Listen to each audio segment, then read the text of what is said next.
Good morning! It's 8:10, 8:15 na, and here's our usual morning routine. Dad is going home na. And sad na ako. Iyak ba ako mamaya? We will see. In a way, nasasanay na ako, pero minsan pag endiyan na, wala na, hindi ko na mapipigilan yung iyak ko.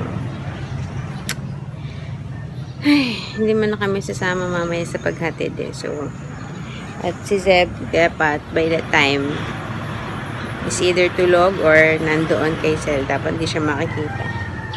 Dahil magpapahirapan kami. Hi, good morning baby. Jesus. And then, sinabi ko sa kanya yung about sa pag-alis niya, no, ni Sel. Sabi niya, so, paano? Babalik na ako ng November? For good daw. Sakto daw, magwa 1 month notice siya. Sabi ko, that's a big decision to make. Hindi basta-basta. Dahil hindi naman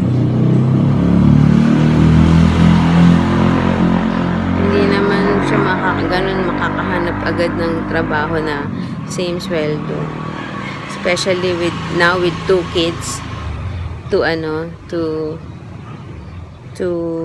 feed, send to school and all. Mahirap. So, yeah. Paano na? Magtatry ka maghanap ng ng kapalit. Ay, hindi ko pa nasasabi din kay mama. So, yeah. Anyway, good morning. Happy Sunday.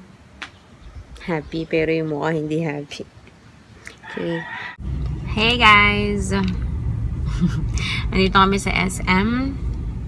There. Ay, hindi ba nakita? Anyway, we're here kasi ticket ko nga. Magano kami, last minute grocery. Ay, yan na lang yan. Nagla-last minute grocery kami dahil si Daddy. And paubos na rin yung gatas ni Zeb. And kung kailan nandito na kami, tsaka nag-decide si baby na dumede. So, yun. Oh, are you done? I look so manang with my damit, no? Ano to eh? Nursing dress. Sa ate ko to, bigay niya sa akin before. Nung buntis pa lang ako kay Zeb. Isang beses ko lang din yata sinuot paglabas ng hospital. Kasi nga, I look so manang. Hindi ako sanay. Anyway, tapos na to. So, alis na kami. Bababa na kami. See guys. Yay! First time kong gamitin tong stroller. Exact. Hello. Kanini siya. Asas! Isok ko talaga. Ang kiribay. Somebody's gonna take a bath. Usus. Dito kami napapaligay sa mesa. Asas. Okay, wait lang po. Hi guys, it's 4:30 na. 1 hour to go and Dad is gonna go. Actually, sasama kami ni Zach. Pero si Zeb iwan na lang kasi mahirap.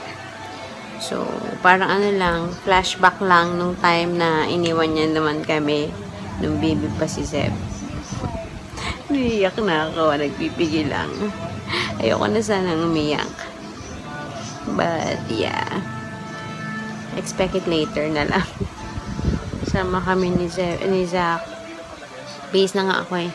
Si Daddy na problema pa kasi excess siya ng 2 kilos. So, transfer pa siya sa hand carry. Anyways. Ay, naku. Ito ay magbababa kanina pa eh. Nakakatulog sa braso kapag binababa ako, nagigising. Madaya ka eh.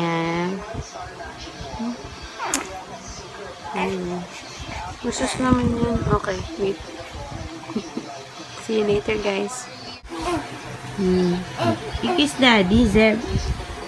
Wala ka kamalay-malay. Wala ka kamalay-malay.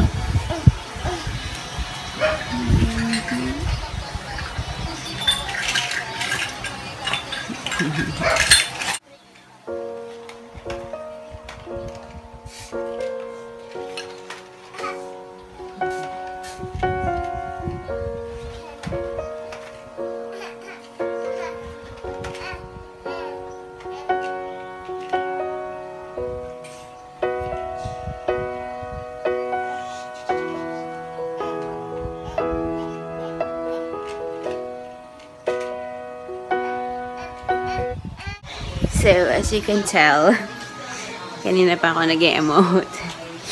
Andiyan na yung, andiyan na yung pinsan ko na magdadrive for us, kaya nagre-ready na lang, and alis na kami.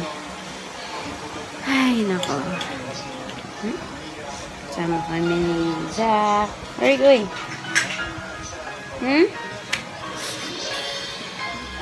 Ay, nako. That's... Anyways. Nakapag-picture-picture naman na yung mag-aama kanina. Pinagpipicturean ko sila. Hindi na ako sumama kasi nga yung itsura ko. Ayun lang. So, see you later, guys. Ayun na kami nag-park kasi ang traffic. Bye-bye. Take care. I love you. Love you. Uy, kung laglag bala ha. Ingat ka dyan ha. Bye-bye. Hi guys. So, we're back home. It's, magka-quarter to 7. Ang bilis lang ng biyahe namin, in fairness. Parang 1 oras lang yata. Or mga 1 hour 10 minutes, ganun. Medyo traffic yung papunta, pero yung pauwi. Okay. Hindi na ako hindi ko na rin nasabi sa pinsan ko na actually gusto ko, ang bala ko talaga mag-park kami, samahan si daddy sa loob ng airport hanggang sa check, hanggang sa makapag-check-in, tas alam mo yun, hindi usual, kaso nakatulog kasi ako sa biyahe. Pagising ko na kami nasa Terminal 3, tapos hindi ko nasabi, parang dito yung entrance ng magpa-parking, tapos dito yung entrance ng magda-drop off lang. Doon siya pumasok sa entrance ng drop off. Tapos nakita ko din yung pila sa may parking, ang haba. Sabi ko, sige. Wala lang ako nagawa. So, ayun. Kaya sobrang madalian niya. Parang naalimpungatan pa ako nung pababa na si daddy. Ay, nako. Wawa naman kami. Iwan na naman kami. Actually, before, kung bago kayo sa channel ko, dati, sorry, ang kate.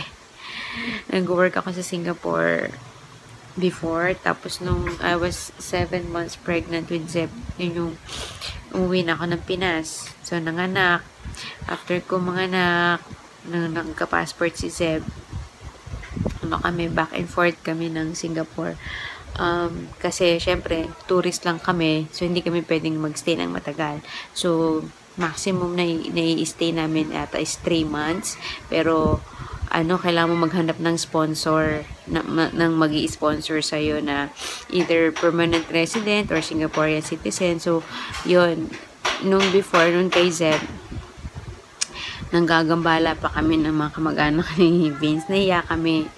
Pero, yun yung way namin para mag-stay na matagal. Tapos, luckily, nung March, na-approve na, kasi nag-apply si daddy ng maging dependent niya kami. So, hanggang nag-work si daddy doon, pwede kami mag-stay doon. So, yun yung magandang balita na natanggap namin nung March. So, nung in-apply na approve. And then, ito lang recently, naglabas ng news na effective September 1. Kasi before ka kailangan mag-apply doon. Before ka ma-approve, syempre may mga, may mga, ang tawag dyan? Syempre, merong guidelines kung paano ka ma-approve, kaya And number 1 is kung afford mo ba. Syempre, depende sa sweldo. ng parang pinaka-primary applicant, which is primary applicant. Basta ang nag-apply sa amin, syempre si daddy, di ba? So, titignan nila na afford mo ba na magkaroon ka ng dependent pass. So, noong time na yon parang, sabi mo na, example lang, nasa for example, $100 dapat ang sweldo mo. Example lang yun, syempre posibleng $100. Kanyari, $100 dapat ang sweldo mo para maging qualified ka na mag-apply for dependent pass. So, nung na-reach na ni daddy yung at least minimum na yon, kaya naglakas loob siya, itry kami apply and luckily na-approve. Kaso naman, nung July ba yata yun? Nung July lumabas yung news na effective September 1, in-increase nila yung minimum na salary na pwede ka mag-apply. So, syempre ito, that time, nung in-apply kami, buntis pa lang ako sa kanya. So, yun yung magiging bagong namin, magiging bagong challenge kung ma-approve ba si Zach. Kasi nga, nag-increase yung minimum na salary. So, yun. Parang akala namin, tuloy-tuloy na yung ligaya namin. We can stay as long as we want. Kaso, meron kami bagong hurdle kung ma-approve si Zach. Eh, sabi ni daddy, pag hindi daw na-approve si Zach, balik na siya dito. For good. Ako, ayoko dito. Ayoko sa Pilipinas kasi yung mga safety issues lagi na lang sa news, puro na lang patayan, kidnapan. Alam mo yun, I don't feel safe. Kaya ang layo ng pakiramdam pag nasa Singapore kami na although nagko-commute kami doon, hindi ka matatakot. So yun, kaya ayoko dito for the safety namin. But anyways, yun lang. Ang haba ng vlog ko. Hindi ko alam kung may edit ko to sa phone. Baka hindi.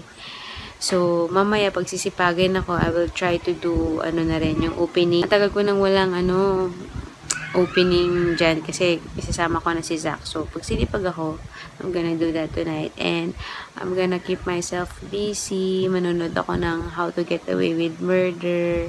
Tsaka ng Scandal. Bagong episode. So, para hindi na ako iiyak. So, yun. Siguro mag-good night na ako kasi, hindi. Mamaya, patok mo na si Zeb. Wala masyadong appearance yata Okay. Hi! Walas naman yan. Come on. Oy, here lang. You want Zach to smell your armpit, diba? Gusto niya yung paamoy kay Zach. Kilikili niya. Oo. Yay, kuya! Here, you stand here. Stand up. Zach will smell your armpit. Stand up.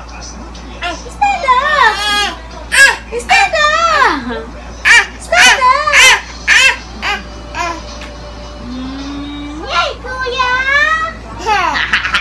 Stand up. So we can see you. Stand up. And then show. Can I? Stand up! You want to carry baby? You stand up.